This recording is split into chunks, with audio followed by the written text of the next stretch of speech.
Hello，大家好，我係阿 Ben 黃志賢。咁啊，大家認識咗我咧都有好多年啦。咁我最開心嘅咧係聽到啲觀眾話：哇，我細個就睇你㗎啦。咁係啊，呢個就係我啦，我就係黃志賢。我記得我去面試青少年大使嘅時候咧，佢話：點解你嚟做入 TVB 啊？想我覺得好有滿足感啊，好有挑戰性啊咁因為自細嘅願望嚟嘅，我好中意睇電視，我好想成為佢哋一份子。咁唔知有咩途徑，咁啊青少年大使咪去考咯。咁當面試佢咁樣問我嘅時候，我真係諗翻自己嘅初心。我嘅初心係想做演員嘅喎，但我一路都冇同人哋講，即係擺喺心裏邊嘅，即係屋企人都唔知嘅。咁嗰陣時，只不過面對一個難題，就係你已經有一個都幾好嘅收入，屋企即係屋企嘅需要啦嚇。你已經固定每一個月俾幾多錢媽咪咁樣。咁突然之間你話唔做，咁點咧？呢一 part 我嘅責任，我點俾家用咧？我最大嘅考慮反而係呢樣，即係嗰陣時一個20歲、22歲嘅人，我就諗緊呢樣嘢，我要盡翻我嘅責任，但係我又滿足翻自己嘅夢想。而家 TVB 請我咯喎，咁嗰陣時我記得係 TVB 係加埋啦嚇，加埋啲 allowance， 我係3700一個月，警察係4800一個月，咁我就爭咗個1100蚊。即係少咗嘅，跟住之後入咗 TVB， 咁我就俾屋企冇變，咁我覺得我盡咗我嘅責任冇變，你唔好理我幾辛苦都好啦，我使少啲啦，我使少啲或者點樣捱麵包都好啦，我覺得好似滿足到自己嘅夢想，咁我就入咗 TVB。入咗 TVB 之後，好彩啦，我做咗年幾青少年大使，跟住就做兒童節目啦。兒童節目呢，我係要突破晒我自己過往嘅框框。我做警察噶嘛，慣咗受紀律噶嘛，係比較嚴肅啲噶嘛要。咁初做兒童節目嘅時候，我係唔敢，即係點講？我要去突破自己呢個框框，好容易就唔笑噶我。一唔笑呢，就人哋話我好惡㗎。咁嗰陣時譚玉英話你咁惡，我都唔明點解監製會請你嘅咁樣，嚇走晒啲細路仔啊咁樣，即係咁樣嚟兇我啦啊譚。咁我就去我學點樣笑啊，學點樣笑，學點樣親切啊。因為以前就攞個身份證，即係嗰種嚟㗎嘛，越酷越好啊嗱。冇咁多感情啊，咪佢兇翻你㗎，講粗口鬧你㗎嘛，啲人會，即係你唔好弱啊個勢，千祈唔好弱，有個氣場攞個身份證嚟，即係就咁。咁但係到兒童節目嘅時候，你唔可以同個小朋友咁㗎啦，嚇到佢喊㗎嘛會。咁啊，即係你要重新去學寬容、學笑、學親切。咁好似係過往嚟講，我比較少做嘅嘢嚟嘅。我覺得呢個人生好似有種唔同嘅歷練，去唔同嘅嘗試。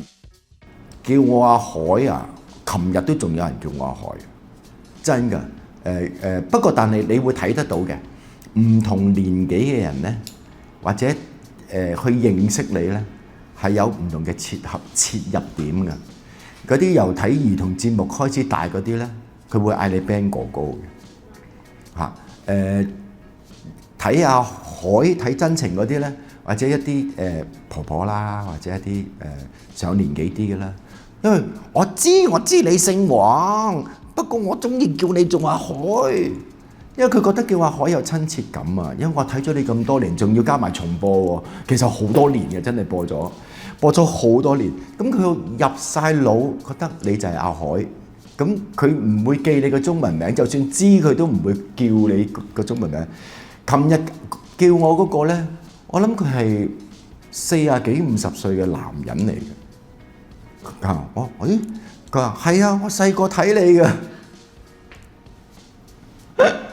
即係我係開心嘅，我係開心嘅，因為從佢叫我乜嘢咧，我會知道佢認識我嘅切入點喺邊度。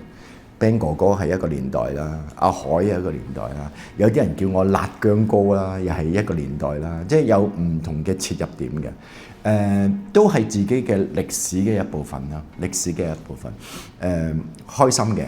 我最喜歡係范志毅嘅嚇，點解咁講咧？就係、我覺得以前拍嘅劇集咧，偏向於抽離啲嘅。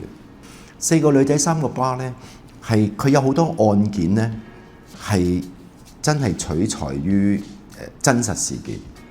咁而我又咁啱又知道呢啲嘅事件啦，個編劇同我講話呢單案咧，其實就係乜乜乜借鏡邊一單案嘅。不過可能男人換咗女人，女人又即換咗一啲嘅嘢，但係其實係靈感係嚟自邊間案。就算我個角色都有個叫做創作嘅對象，有個人物，有個原型嘅，佢介紹我識嘅，我係未拍嘅時候介紹我識咧。其實你個角色就係跟呢個律師去寫嘅。咁我覺得呢個系列係好好，藉着一啲嘅案件咧，去探討社會問題。我會覺得我嘅演出係帶着一啲嘅使命，去反映翻一啲嘅事件。以前就係娛樂咯，睇得過唔過癮啊？睇得開唔開心啊？而家我去到4個女仔或者是咁的法官閣下，我覺得係有個使命喺個角色裏邊。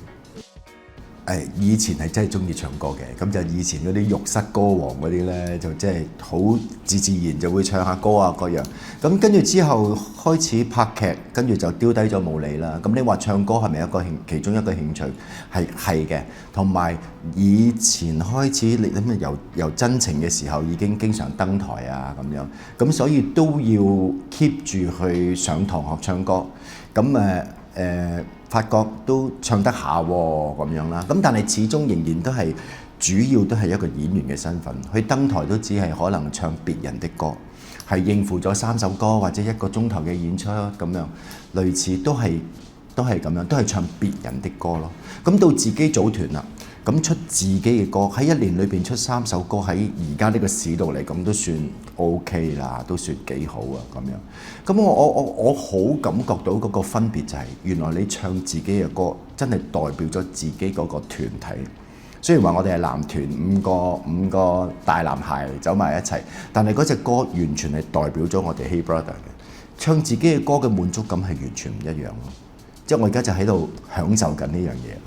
以前可能淨係應付登台，咁到而家要構思隻歌，我哋初頭嗰2隻歌啦，都係自資出嘅，咁變咗由點樣孕育呢首歌，成個過程要重新去學習作曲、填詞、編曲，揾咩人，跟住之後點樣發行，點樣去拍 MV， 構思個古仔係想講乜嘢，類似。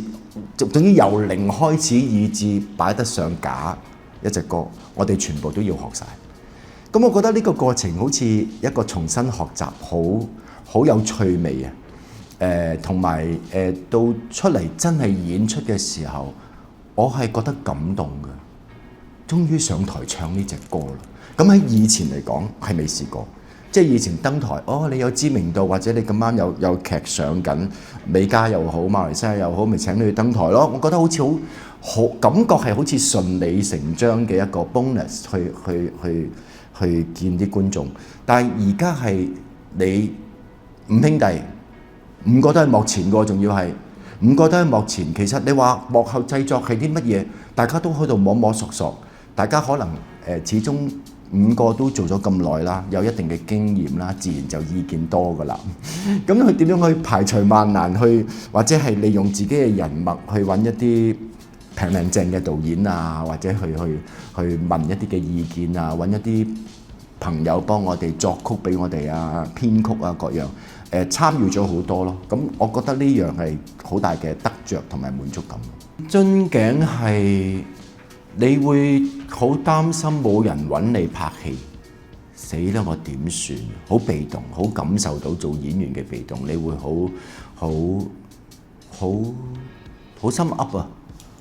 up and down 啊，直頭啲心情 up and down。有人揾你做又開心，冇人揾嘅時候就開始去懷疑自己係咪乜乜乜。有呢種嘅心情，其實個個演員都經歷過，有呢啲嘅心情。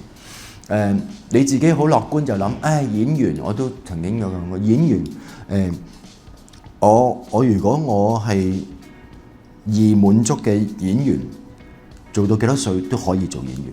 我做到七十幾80歲都仲可以做演員，都仲可以享受緊呢個演出。咁但係最大嘅難題就係冇人揾你咯喎，原來你已經被淘汰咗咯喎。